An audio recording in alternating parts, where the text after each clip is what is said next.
त्याच पद्धतीने आज आपण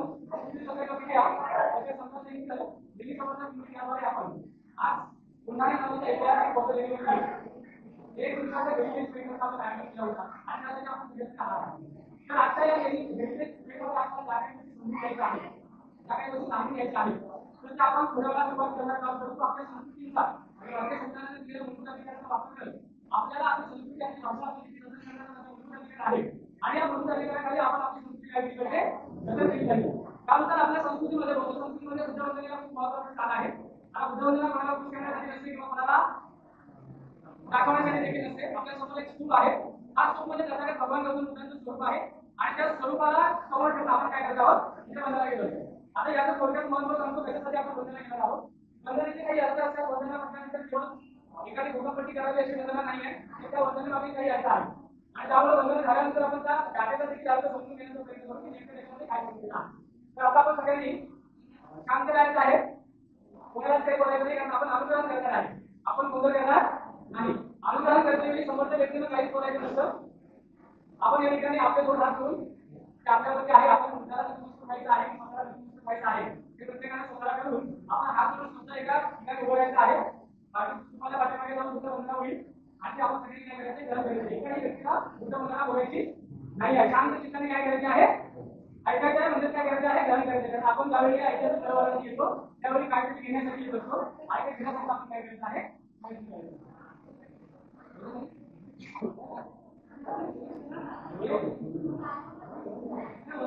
घेऊ शकतात आणि या ठिकाणी वंदना घेणं म्हणजे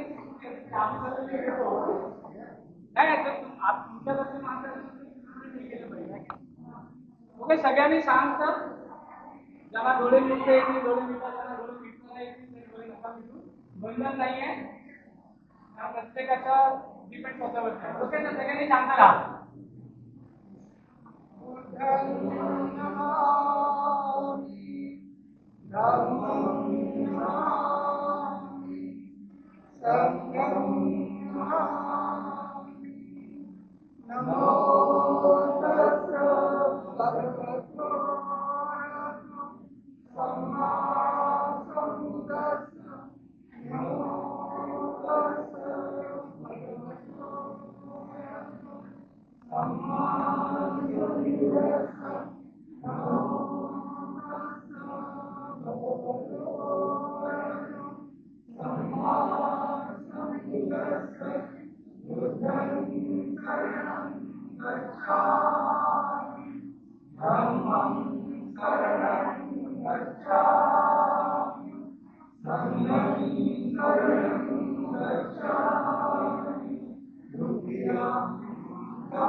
शैली आपल्याला चैतन्य असं निर्माण केलं पाहिजे.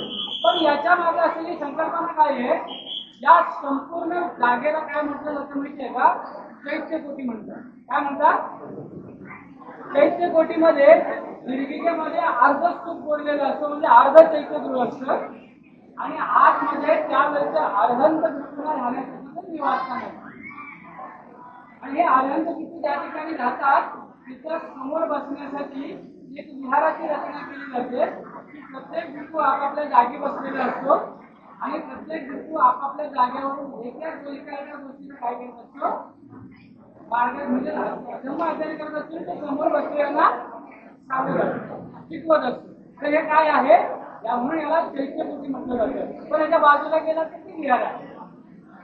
भिक्षू निवास असेल तर ते काय आहे विहार आहे आणि नंतर ते पुढे भिक्षू निवास आहे. अर्धा चैत्यगृह आहे, तिथं तिला चैत्यगृह म्हटलं जातं की अरहंत भिक्षूंच्या निवासस्थानाची सोय आहे. आता या ठिकाणी एकूण 16